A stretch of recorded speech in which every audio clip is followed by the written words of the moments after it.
Well, hello there, and welcome to this episode of The Terri Cole Show. I am talking to an author, and his name is Jay Fantom, and he's also the host of a podcast that I was on. That's how I actually met him, called the Story Box Podcast. And I had a really in-depth conversation with him. And on his show, he's interviewed over 700 people. He's featured tons of people that you know, from Matthew McConaughey to Tony Robbins to Mark Manson, Mel Robbins, Ryan Holiday, my friend Gabby Bernstein, lots and lots of people. And so I didn't know what to expect when I went on his show, and I really had a great time. And then found out he has a book coming out. So I wanted to tell you about it. It comes out next week. And I interviewed him about what inspired him to write this book. It's called The Path of an Eagle, How to Overcome and Lead After Being Knocked Down. And he shares, a lot of his personal stories, but then stories from other people who he's interviewed, and really all about what is persistence, how to stay persistent in your life, how to learn from mistakes, but how to sort of get up and dust ourselves off and keep going. So I was inspired after this interview. I hope that you enjoyed this interview with Jay Fantom as much as I enjoyed interviewing him. Well, I'm super duper excited to welcome my friend Jay to the show. Welcome, Jay. Terri, it's amazing to be here. Good to see you again. Thank you so much for having me. Yeah, man. I'm so psyched.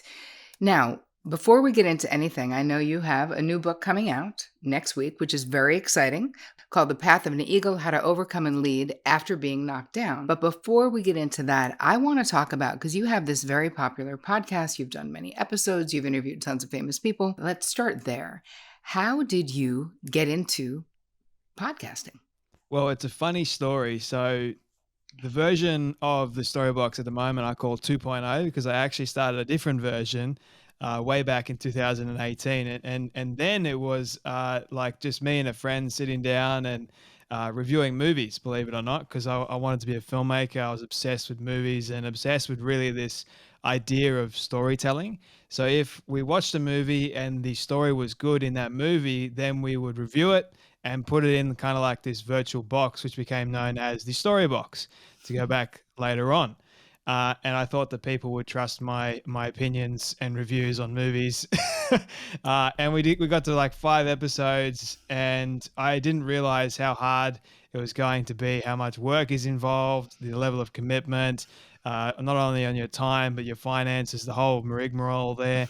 So I pretty much gave up on it pretty quickly and just went about my life. Keep in mind, Terri, I didn't want anything to do with podcasting ever again. Like I deleted everything online. So 2019 rolls around and it's just a crushing year. Like beginning of 2019, I ended up losing my dog of 11 years who I cherished and I honestly loved.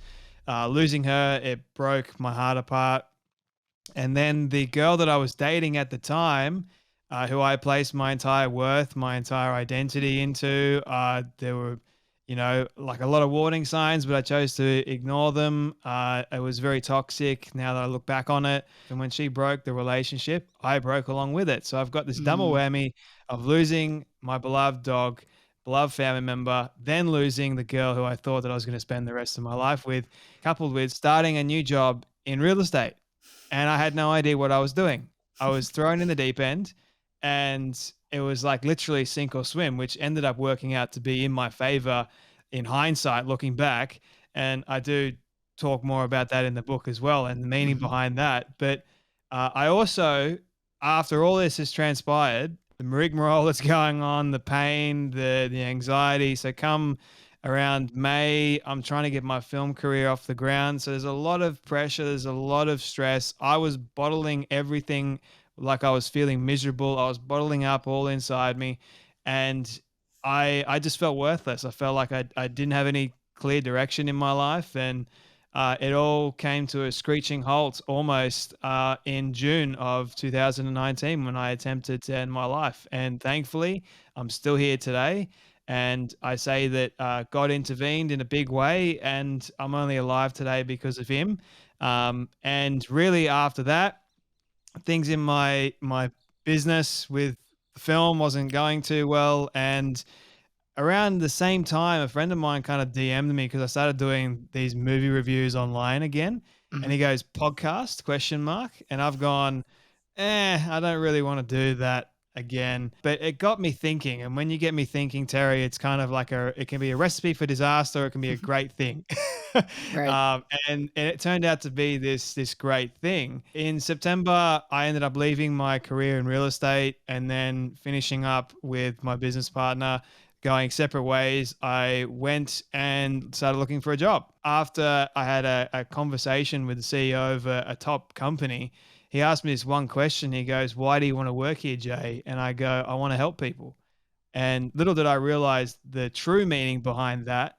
But when I went home, not long after that, it was like this light bulb moment came on for me, Terry. It's like, I want to help people realize their worth and reach their full potential through the power of stories. And so, 15th of November, which coincidentally, I did not plan this at all, it is the anniversary of my grandfather's death. I began this incredible journey of starting the Storybox podcast and being able to unbox the stories of many incredible individuals like yourself, Terry. Why, thanks. You've had a lot of people I know have been on your show, but the thing that I find fascinating is this seeking the story to inspire others, right? So you're always seeking, and our interview was really deep and I thought was really great that you're able to sort of get out the juice. But when you're thinking about, like, for you, where does your actual passion for stories and storytelling, where does that come from, do you think? I think it goes back to when I was a kid, Terry. Like, honestly, I was this curious minded individual. And my dad used to call me like being off with the fairies because my brain would just go to these weird and wild and adventurous places. And my mum used to read a lot of stories to me growing up, and I used to just transport myself into that world. So I remember one in particular story that I love was from Ronald Dahl, Ricky Tikki Tavi. It's just basically a story of courage and bravery. And then Uncle Tom's Cabin, for example, which taught me all about racism and how people treat other people and the wild and crazy elements to basically life. I would also go up to adults because I didn't really get on with kids my age that well. And I'd ask them these weird and just crazy questions again because I wanted to learn. I loved learning and I loved listening to people that were older than me, that were wiser than me. And also my grandfather. Like him and I used to have these great conversations back and forth about the meaning of life, what it means to be here. He gave me a lot of wisdom and knowledge that I still use to this day. As an adult, wanting to be a filmmaker as well, like transporting myself into this powerful medium of film and being able to tell stories that way and get a message across. I mean, that's what I wanted to do.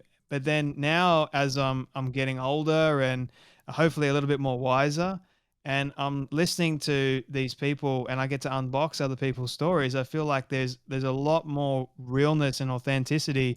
There's more power in someone else's story more than creating a story for that fact. And I know that creating stories can be powerful too, but I think there's nothing more powerful than someone else's actual real life story. So I think that's where it comes from, Terry. Yeah, and I know what you're saying because so obsessed with people and their stories too, and just the human condition, the resiliency of the human spirit. Even as a little Mm. kid, I would be so amazed at like what people can not just survive, but survive and then ultimately thrive, which is what you're sharing in this book about your own dark night of the soul experiences, your low times, but also your courageous times, like sort of what you had to get over to keep going in your life. And I feel like you're inviting us to sort of take the path of the eagle to be able to see ourselves in this process. So tell me about the power of persistence, because this is a theme throughout the book and it's really a theme throughout your life. So what does this mean to you? Well, I have this saying that sort of comes along with persistence, which is be persistent to remain consistent are the things that you want. And really, for me, consistency is like the flow on effect of when I am persistent. And persistence is for me, and what I equate it to is this never giving up attitude, like this constant progressing forward to something that I desire. And I know not everything that I desire is going to come to fruition, and I've accepted that. But for the most part, I will work my absolute hardest towards that thing. And most of those things that I am working towards, by the way, they are they are good, or I hope they are good. So I am leading my life in that direction, and I have made that conscious choice. So persistence, and I use an analogy in the book. It's like this person digging for a diamond, right? There's two people, and one of them, he gives up halfway when he was just shy about a couple more digs. He could have actually found the diamond. Whereas this guy, he just keeps on digging and digging and digging until he strikes the diamond and is the biggest diamond of the lot. That's what I see about my life is the story box, this book, everything that I do, it wouldn't be around without persistence and rejection too, because the level of persistence that I have is built on the amount of rejection that I receive. So when someone says no, I'm just like, hang on a minute. Well, I've told myself that I'm not going to let this stop me. So let's not stop. Right. And obviously there's things that come with that, like not being too outrageous, being respectful of someone. And a lot of the people that said no to me in the very beginning, Terry, they're now saying yes Mhm. because I didn't have that credibility. So persistence was me saying, I've got to build on that credibility. How do I do that? I've got to persistently go after, not give up this one person and then build on this person and that person. So for me, it is everything Mhm. because there's 5 P's that I have that I use in my life on a daily basis, and that is persistently practice prayer with patience and perseverance, and you will get through. Mhm. So we can dive into all 5 of those on a different level, but persistence is number one because if you're not persistent, then none of these other elements really matter. It Because yep. It's yeah, so true, though. I love the way that you're framing the persistence and how it's been a driving force in your own life and the stories that you're sharing in the book. It can be easy to be the one who just digs halfway and says, "This is hard." Now, I also think it's valuable to know when to give up, right? yeah, Meaning it's okay to power pivot towards something else, right? I'm always like, "Hey, it's okay to change your mind." But that's not the same as giving up because it's hard. And I really appreciate you talking about, because you're still quite young to have done the things that you're doing, putting in the hours, putting in the time, you've interviewed over 700 people. It's like that is the actual doing the work, as you've been also healing your own internal experiences and injuries and, all this mm, self-reflection of looking at like, hey, what was my part in this? What was my 50% in this? What do I need to shift? What do I need to learn? There's a gem, right? I love to say in every, crap stew, if we're willing to get our hands dirty, there's a gem of self-wisdom in those yeah, experiences. And especially if you don't want to repeat those experiences, it really behooves all of us, right? And this is stuff that you talk about in the book too, to like get real with like, mm, what was my part in this experience? How did I let myself get involved in this unhealthy relationship, or why? Why was I drawn to it? Because again, the more we know, the more we can sort of course correct as we're going forward. I want to ask you a question about why now for the book, though, because, books are birthed never randomly. There's a reason why now, and I just don't know what it is. So, why now for this book? well, I spent 4 years trying to get this book to where it actually is, believe it or not. And I actually gave up on it when I finished the first draft. It was a completely different book. The title of it was "In Failure, You Learn Humility." Not a great title for a book. It's more like a chapter title.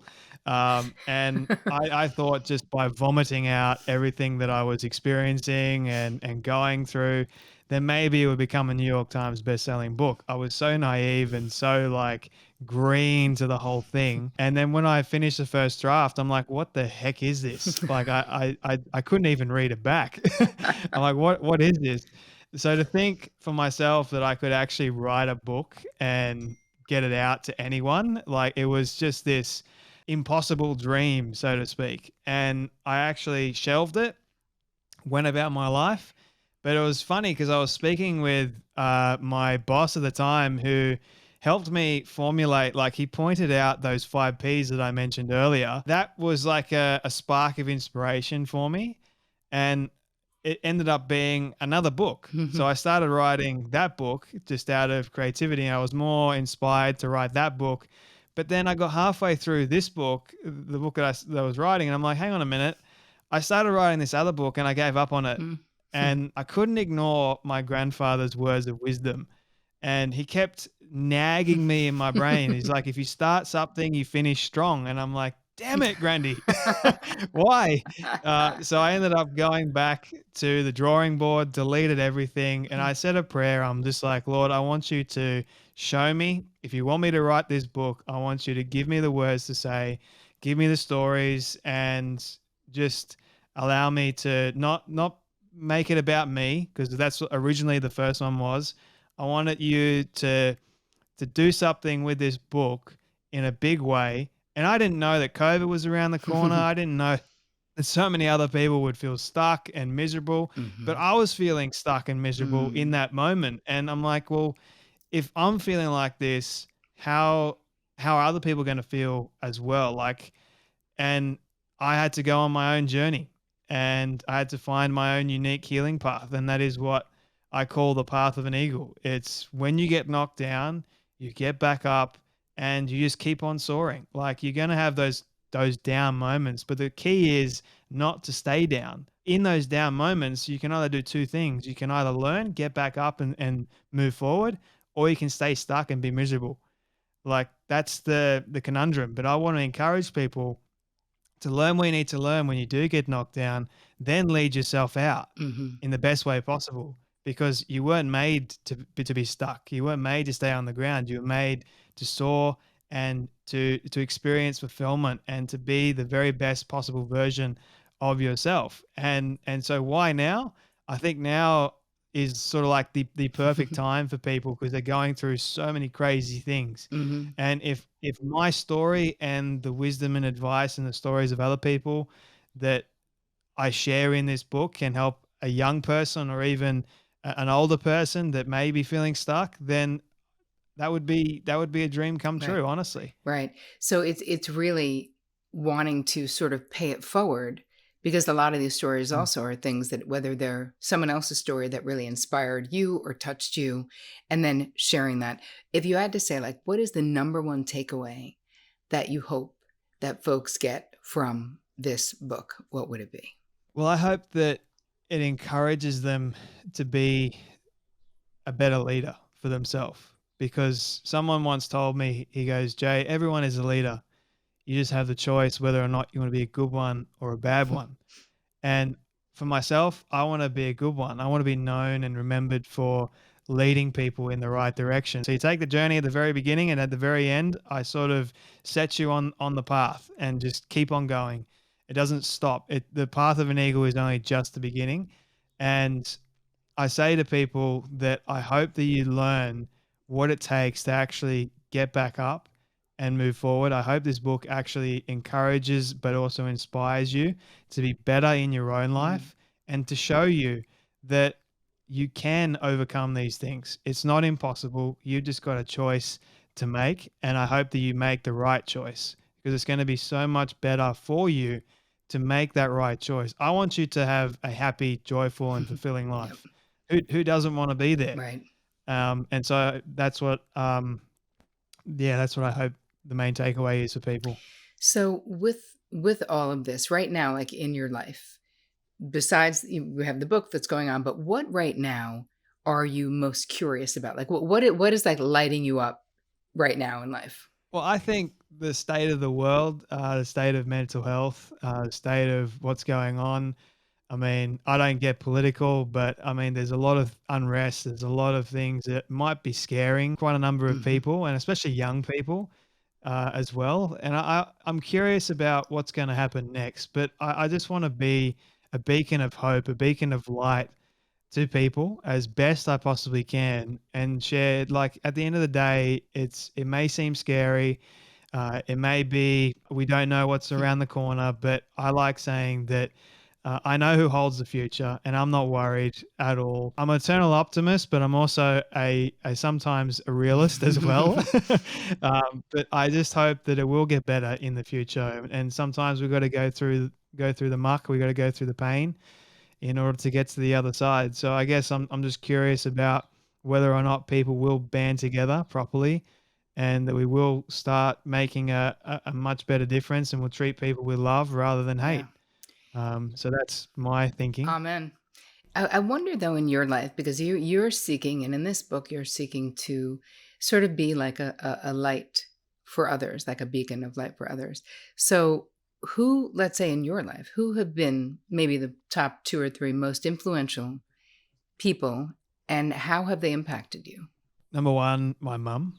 So both my parents, I should say, have been incredibly impactful and very supportive of me and what I'm doing.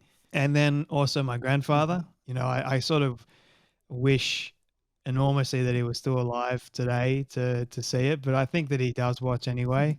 And one day when I get to see him again, I just want to like rush into his arms and hold him tight and just tell him all the stories. I know that he's been watching them all, but I want to actually tell him. Um, so he's a big inspiration for me, and someone that gave me a lot of the wisdom and the advice that I hold dear to my heart today, that I love sharing with people. Um, and one other person is sort of my dogs, actually, believe it or not. So they are the unconditional lovers. They bring so much joy and so much light and peace into the home. It is just incredible to see. And they also help me to be a better person as well, believe it or not. Like dogs are just special creatures. My German shepherds, that is. So those are my three or more people. I love it. It's funny. There's a meme going around, and it's a song where it's like, I just want to kiss all the faces of all the dogs, like on TikTok and whatever.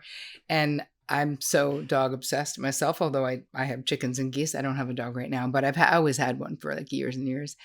And how healing. I've seen this in my therapy practice. So I don't think it's strange at all that you mention your dogs as incredibly important sentient beings in the in your happiness, right? It's a core part Mm, of happiness.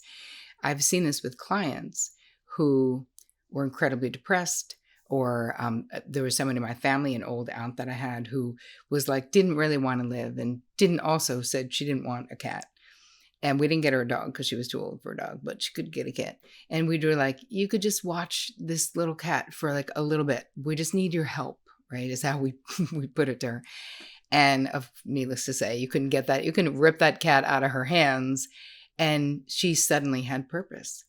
And she was like, "Oh, me and mm, Minnie are," she names the cat.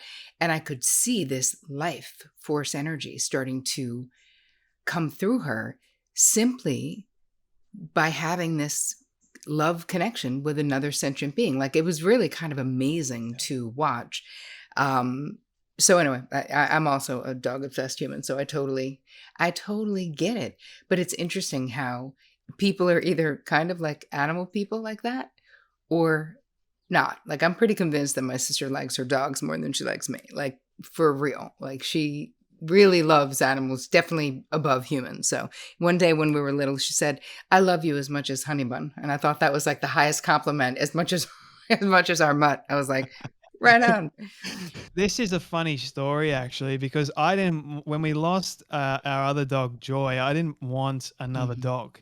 I was very much opposed to it, but the Phantom family is a German Shepherd or nothing kind of family. We're more leaning onto the side of German Shepherd more than nothing. And so my dad couldn't live, and same with my brothers, couldn't live without another dog in the household. So we went searching for another dog, and we ended up going and looking at this new litter of German Shepherd puppies. And I remember seeing our new dog now, Alita Joy, and she was different from her brothers and sisters. Like she was the outlier. And she used to like jump off the couch and think she could fly. We had to catch her, obviously, otherwise she'd hurt herself. So she was this little like bundle of joy. And the last thing that I remember saying to Joy before she passed was, "Please come back to me." And I get to Alita Joy, which her name became, and she reminded me so much of Joy. Even though she isn't Joy, she just has all these same characteristics. And there's another one where I was at the house and Joy used to follow me around the house all the time. So Alita's brothers and sisters, they didn't follow me around. They didn't do anything. They were too preoccupied with the ice block because it was a hot day. Whereas Alita, she followed me to the back of the house and she just looked at me. Like she'd stare at me. And then the other amazing thing is when we took her home, she didn't cry. She wasn't distressed. I mean, she did vomit on me because she was car sick, poor thing. But when she got home as well, it was like as if she was comfortable, Mm. like she knew where she was. And that for me was a sign of, hey, I think Joy is part of her and she's looking after me through her. But that was a beautiful moment for me realizing that. And I realize it more and more every single day with this little one. It's the best, just the best. Let's tell people where they can get the book because it's pre-ordering right now. We've got a whole bunch of exciting stuff happening. So where can people get it? So people can pre-order it on Amazon, Booktopia, pretty much wherever books are Great. sold. If you are anywhere around the world, you can still get it too, which is pretty incredible. And it will be on my website as well, thestoryboxpodcast.com. All right, I have one last question for you. So, you guys, you can get this book, The Path of the Eagle, How to Overcome and Lead After Being Knocked Down, at thestoryboxpodcast.com. Also, check out his podcast because Jay's podcast rocks. It's great. There's lots and lots of episodes. And check out the one that I did with Jay, which we had a wonderful time. And I have one last question for you. Personally, what has been your most challenging boundary struggle? And how did you overcome it if you did? I think giving people the permission to say things that they don't deserve to say about me. For me, that has been a challenge because I just don't put up with it anymore, especially those people that are close to me. So I needed to put the boundary in place, whereas before I didn't have it. And I just let people walk all over me, say whatever they wanted to say, and it would just hurt me. It hasn't helped them, but it's helped me. Or has it helped? I mean, here's the thing. People cannot like your boundary, right, Jay? They cannot like it that you're Yeah. suddenly like, no, I don't think that's cool. But when you think about the health of the actual relationship, it is probably healthier. Do you know what I mean? Because at least you're being authentic. I know eventually Yeah. they will get healthier, but at the moment, I think placing the boundary to begin with, people don't like boundaries being set up straight away. They're like, no, don't do that to me. But now that especially if they're narcissistic, right? So now that I've put the boundary there, it's like, okay, well, now it's time to start working on Mhm. respecting that boundary and moving forward and trying to have a relationship that is beneficial to both of us. And that's a challenge in of Right. itself. So hopefully I get better at it as time goes on. But you're right, Terry, in saying that, yeah, Yeah. we'll see what That's right. happens, to be They honest. cannot like it, and it's still probably better for you, you know? Well, I want to say congratulations on your book. I'm very excited for you. You guys, it's The Path of an Eagle, How to Overcome and Lead After Being Knocked Down. You can get it at the storyboxpodcast.com. So you can get it there, but you know, you can buy it anywhere. So right now pre-sales are happening. So go to Amazon or any one of your favorite booksellers because they are selling this book by Jay Fantom right now. Thank you so much, Jay. It's always a pleasure. Thank you so much, Terry. Love this conversation with you.